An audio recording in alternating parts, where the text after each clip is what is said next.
Hello, all you hardcore boxing fans out there. How are you doing? Russ here from Porky's Corner, the biggest gob in sport. I say the things on here that nobody dares say, especially none of them we access, like that Rimmer, Umar, IFL, Umar, and all the rest of those little lickers like Puppy Parsons, who's walking around with breath that tastes of shit. Right. Before we start, if you get bored of me talking knackers, feel free to jump on Porky's International. And our sponsors is pinned up at the top of the comment section. Have a click on that and it'll take you straight to the website. Remember, health is wealth. Right. The curious case of Moses Itauma. Well, he's going to kill us all in our beds, isn't he? Like Big Truck David Price. Roadman killer. Ranked number one with WBA. Ranked number one with the WBO, highly ranked with the WBC and the IBF. Is it 4 or 5? So he's highly ranked. So you're dining out at the top table. The promoters and the people behind him will have lobbied for those positions. So why lobby for those positions and then turn down an IBF eliminator? All right, with Frank Sanchez. That's my opinion. Why do that if you're this Big Daddy-O, Godzilla, King Kong, gonna kill us all in our beds at night time? Why? You fight all comers, don't you? So, is there a chink in the armor? Is there something that they're not telling us? What is it? Can he do the rounds? Does he gas? We don't know, do we? We don't know. But why is it though, whenever there's a fight gonna be lined up and the Bricktop comes out, he always says, yeah, the opponents price themselves out. They want too much money. Well, you offered Derek Chisora 2 million, didn't you? To fight Atoma. Dillian White took it, didn't he? Because he's at the end of his career. David Adelaide will take it, won't he? Because he's more or less found his ceiling, hasn't he? So that's how I look at it. But has he been hyped up too much? Well, he's had 26 rounds as a pro. Let me explain that to you. 26 rounds. It totals a few seconds, is it? Under an hour that he's been in the ring. So work that one out. So he's had an hour in the ring as a pro. If he were to beat Frank Sanchez, everybody would say now he's ready for Usyk, wouldn't they? That's what they'd say. But I personally believe that they'll feed him guys that they know he's a massive favourite in the fight. We're not going to say bums, we're going to say guys where he's a massive favourite. Yeah, that's what they'll do. Or they'll wait for an opening with the WBO where they can slip somebody into number two and then have a number one and the number two going at it. Trust me. They will be praying that Wardley does Parker. They'll be praying he does Parker like he did Hooney. That's what they'll be praying for. Then they'll want to put him in with Usyk. Yeah, that's what they'll do because they'll get paid mega dough. And if he loses against Usyk, they can say, well, we lost to an all-time great, a freak, like a Muhammad Ali type guy. And they're not going to lose face then, are they? Because they can bring him back because he's young. But if he beats Usyk, well, he becomes Michael Jordan, doesn't he, or Tiger Woods. Do you see where I'm coming from? So it's a win-win with Usyk. So they'll tread water until they get a guy into position at number two if Usyk vacates or retires. And then what they'll do, they'll go for that. Or they'll put him in with Usyk. That's just my opinion. It's going to go one way or the other. They're not going to risk him against a Frank Sanchez.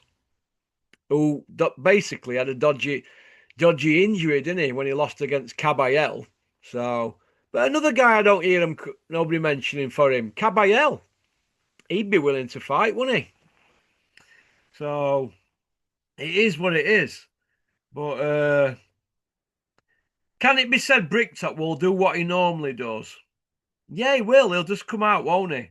And squeal about, they want too much money, they price themselves out. It's become a tired old story, that one, hasn't it now?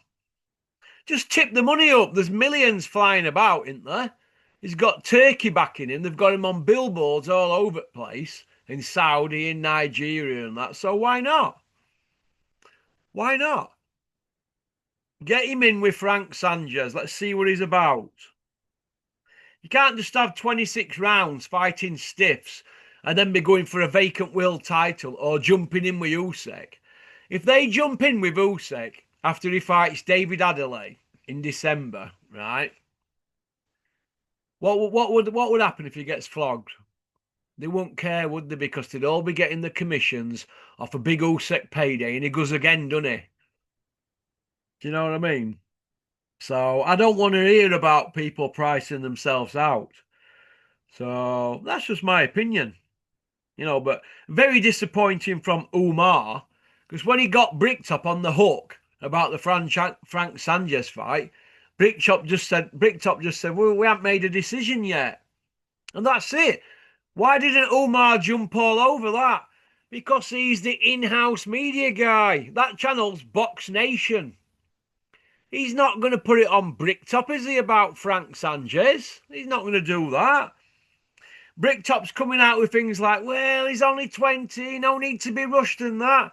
Yeah, but if that money gets tipped up by Turkey for the Usyk fight, you'd be all over it in a rash.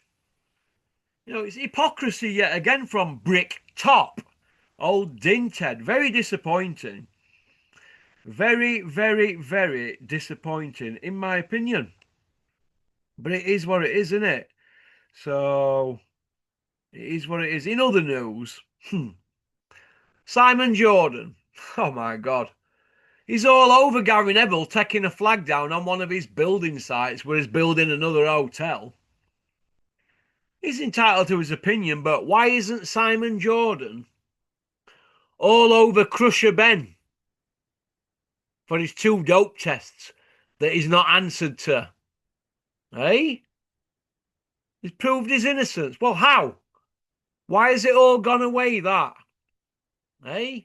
Absolutely unbelievable. It's been over 3 years now since it all came out. Nobody's saying a word. Shocking from Simon Jordan. Absolutely shocking, but not as shocking as Bricktop. No, but it is what it is. So let me know what you think in the comment section. Is there something they're not telling us about Moses Itauma? Or are they just hanging on for the big Usyk payday? Because that's a win-win, isn't it, really? You lose against Usyk, you get paid, you come back because you lost against the GOAT. You beat him, you're a superstar, aren't you? What they're going to do with Moses Itauma, in my opinion, is they're going to put him in with guys, right, where he's the favourite, but they're going to hype the fights up as 50-50s and a dangerous fight and he's coming to win and he's never been stopped. So they're going to give it all that and just mislead the fans. You've got the number 1 position now in 2 governing bodies, WBA and IBF. So you've got to take them hard fights. You've got to take them eliminators. So you're classed as mandatory. Because being number 1 is just like being number 15 in rankings. You're not mandatory, are you? You can get to number 1, but you've got to get them eliminators in. So let's see what happens. Okie dokie. But we all remember what they did with Nathan Cleverly, don't they? With WBO. They hung around and hung around and hung around. And then they offered Jürgen Bremer the fight, didn't they? And Cleverly, knowing Bremer couldn't get to the UK because of his bail conditions. We all remember that, don't we? We all remember that. And Cleverly ended up the WBO champion via email. Just like John Coffey got the IBF via Email, and all the rest of them from the Bricktops had over years who've had a leg up. Enzo Macaronelli, Ricky Burns, I think, had a leg up. He won at Divisions, he won a belt. So there you go. So, all right. So peace out. Thanks for liking and subscribing and leaving a comment. Don't forget to click the link in the comment section, pin to the top for our sponsors, Human Nutrients. A lot of boxing managers ordering stuff from there at the moment and boxers, so rugby players as well. So it's all good stuff in it. Go on, peace out. Booyaka!